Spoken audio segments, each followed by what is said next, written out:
If you could see your whole life, from beginning to end, would it change? Anything? Few people truly grasp the message of the movie Arrival. I admit I didn't understand it at all the first time I watched it. It's been 6 or 7 years, and when I saw it, I thought it was great entertainment, a well-made sci-fi movie that's not just for nerds. You get drawn in, wondering why the aliens invaded Earth and how they'll interact with humans. I thought the movie was spectacular. But what I realized a few weeks ago when I decided to rewatch this movie is that I really hadn't understood anything about it. The central theme of the movie completely changed for me. I saw that in fact it was a critical analysis of human consciousness, how we are extremely limited in that regard. And because of that, we get stuck, unable to evolve not only as a society, but also as individuals. And I decided to make this video to share a bit of that perspective, to show how behind it lies one of the greatest secrets of creation, and how we can use this secret to create the reality we want, to evolve, and to achieve everything we desire in this life.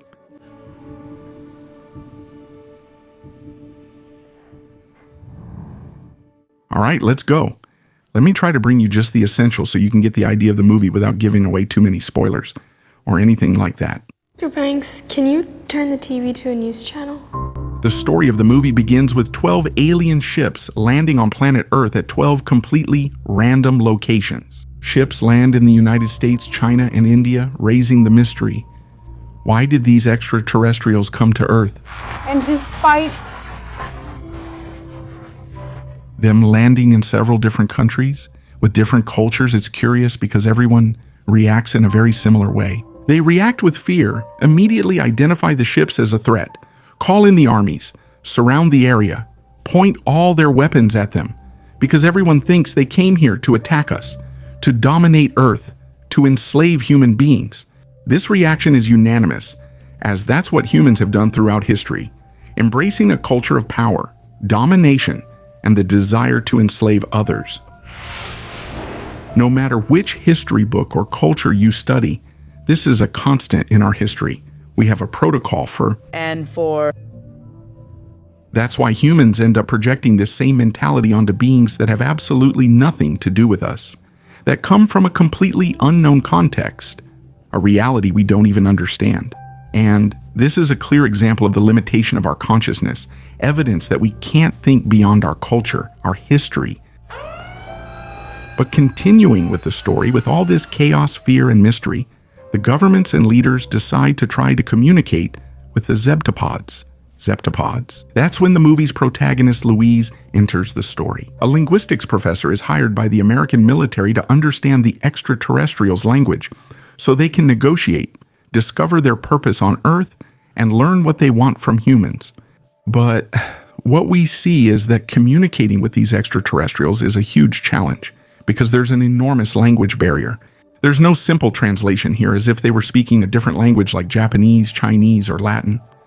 No, it's a way of communicating that comes from another state of consciousness. A state of consciousness completely unknown to human beings. And what I mean by that is, if we think about the Portuguese language, for example, like any other language in the world, every sentence has a subject that acts, a verb that happens in some tense, and an object that receives the action. It's past, it's present, it's future, there's cause and effect, I do, you receive, this happened before, that will happen later. And for us who grow up our whole lives learning and living within this structure, it seems like it's all there is, it seems like it's reality. But actually, this language is just a reflection of our limited consciousness, a limitation that assumes time is linear, that you are separate from things, and that what hasn't happened yet doesn't exist. And it's clear that our mind is trapped inside this. After all, it doesn't know any other reality. And that's exactly why the challenge is so great, because to understand the heptapods, you can no longer see time as something linear. For them, there's no such thing as present, past, or future. It's all the same thing. And their language reflects that consciousness. It has no beginning, no end, no middle. The symbols they use to communicate are circular, complex logograms, and each symbol doesn't just represent a single word, but an entire idea or complete sentence. How do you approach translating that? I don't know. There are several studies and theories that show how language limits our thinking. There's even a principle called Sapir-Whorf, which says that the structure and vocabulary of a language influence the way people perceive, define, and think about the world. And if we think about it, that makes a lot of sense. To give a more tangible example, compare Brazilian Portuguese with European Portuguese. Even though the two are very similar, you might understand nearly everything a Portuguese person says, but the subtle differences between these languages are enough to shape how we think. The Portuguese are more literal than us, which is clear in their thinking. I even remember a story from when I went to Portugal a few years ago, and I arrived at a restaurant that was completely packed for dinner. And when I looked in the back, I saw there was a staircase, and I immediately thought, damn, maybe there are tables upstairs. So when the Portuguese waiter came over, I asked him, "Are there tables upstairs?" And the guy simply answered, "Yes." Then he turned his back and walked away. And in my head, I just thought, what an idiot. If I'm asking if there are tables upstairs, it's because I'm interested in sitting upstairs, in eating upstairs.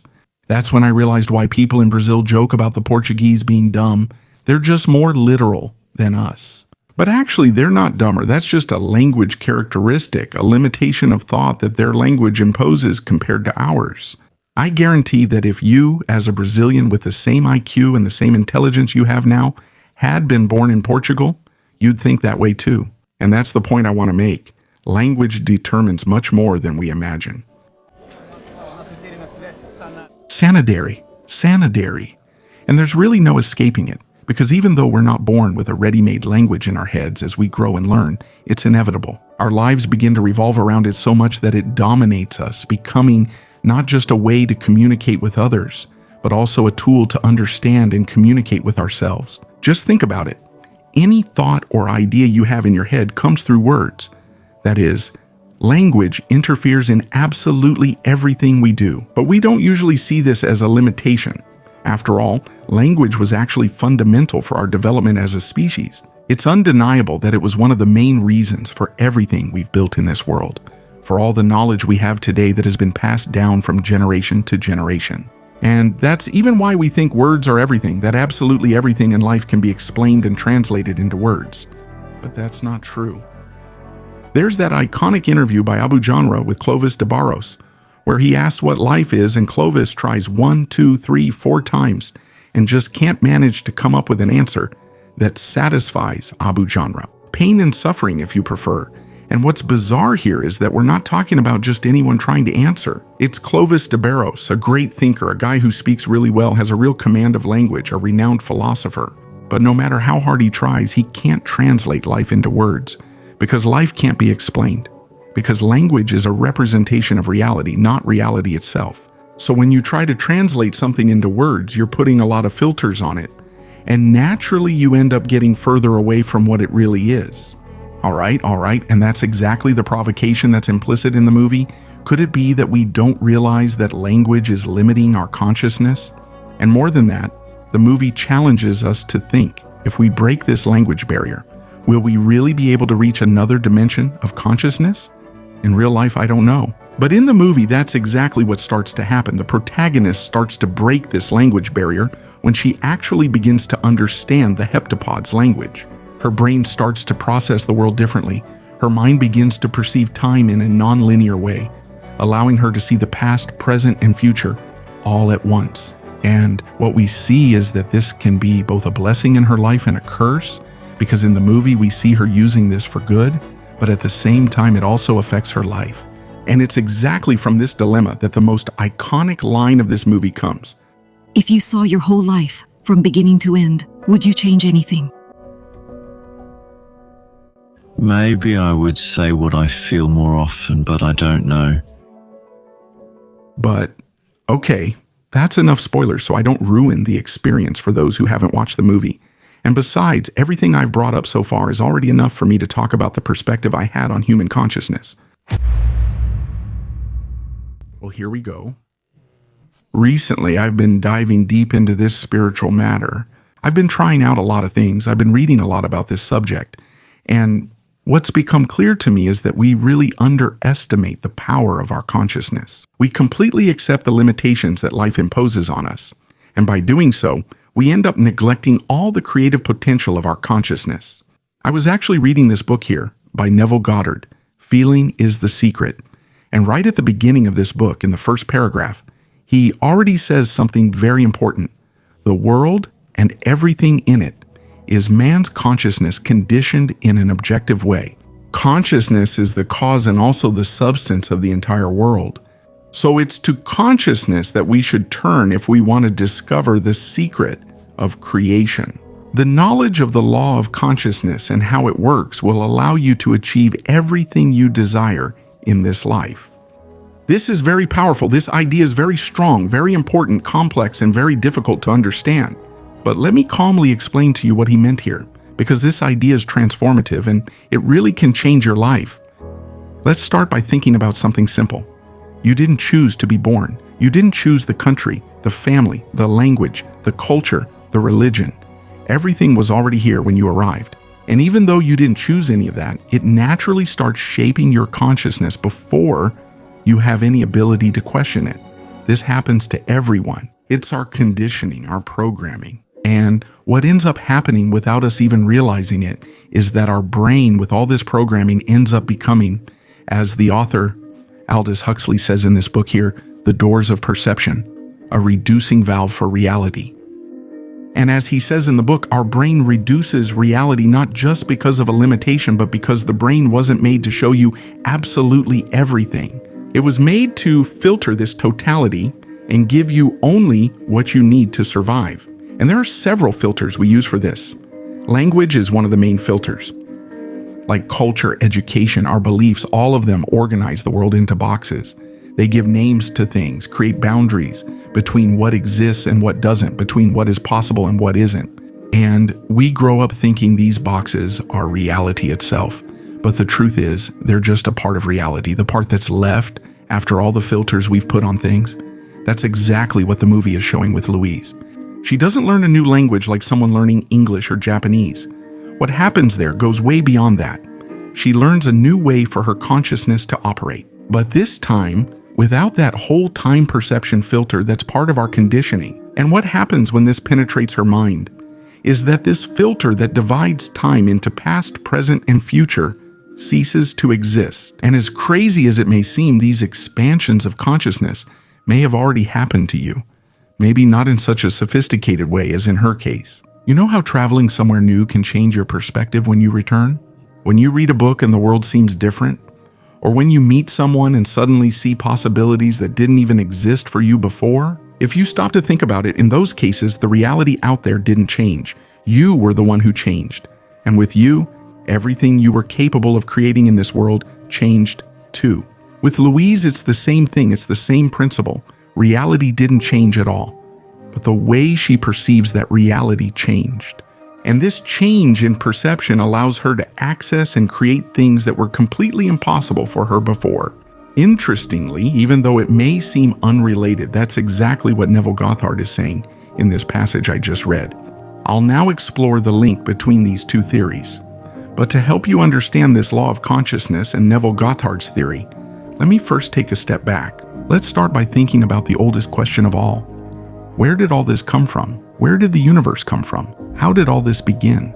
Science tries to answer with the Big Bang. Religions answer with God. Eastern philosophies talk about Brahman, about a primordial consciousness. And as different as these answers may be, there's something curious that they share. They all point to a single point of origin, a moment before which nothing existed. No matter, no space, no time. And then we ask ourselves, but how is that possible? Because from absolute nothingness, it's not possible to create something. Because nothing can't create something. And the answer Goddard, like many mystical traditions, gives to this question is that what existed before everything was consciousness. Not your individual consciousness, not mine, but a consciousness that precedes everything.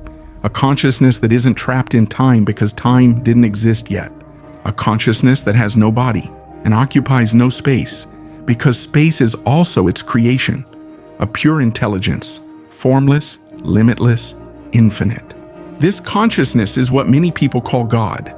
Others call it the Creator, the universe, Allah. I don't know. Different names that different cultures at different times gave to the same intuition. There is something at the origin of everything that is pure, creative consciousness. And the most important point of all this is that if matter didn't create consciousness, it was consciousness that created matter. And what this means is that everything that exists as matter today, everything physical, at some point in history existed only as something non-physical. Which doesn't mean it didn't exist, but simply that it was just a consciousness. Exactly like what happens with an idea in your head.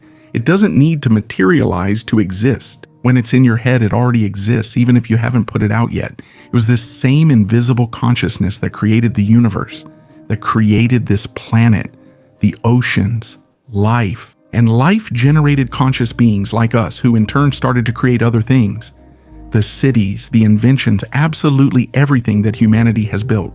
But all of this that was created before it existed in the physical world existed as an idea, as an intention, as something inside a consciousness. Do you get what I'm saying? Nothing materializes without first being consciousness. That's exactly what he's trying to say when he says that consciousness is the cause and the substance of everything. Consciousness is the origin. Matter is the result. And I know it might be a bit hard and a bit complex to understand, but let's keep going on this journey. Here's the thing. If there is this greater consciousness that created everything, and if you are part of everything that was created, then you are not separate from it. So actually, we are an expression of that totality. Just like a drop is made of the same water as the ocean, you are made of the same consciousness that created the universe. In other words, we are not a small being trying to access something big, but rather the greater whole, temporarily living as something small, temporarily compressed, in a form, in a body, in a language, in a story, in a set of beliefs that block your access to that totality.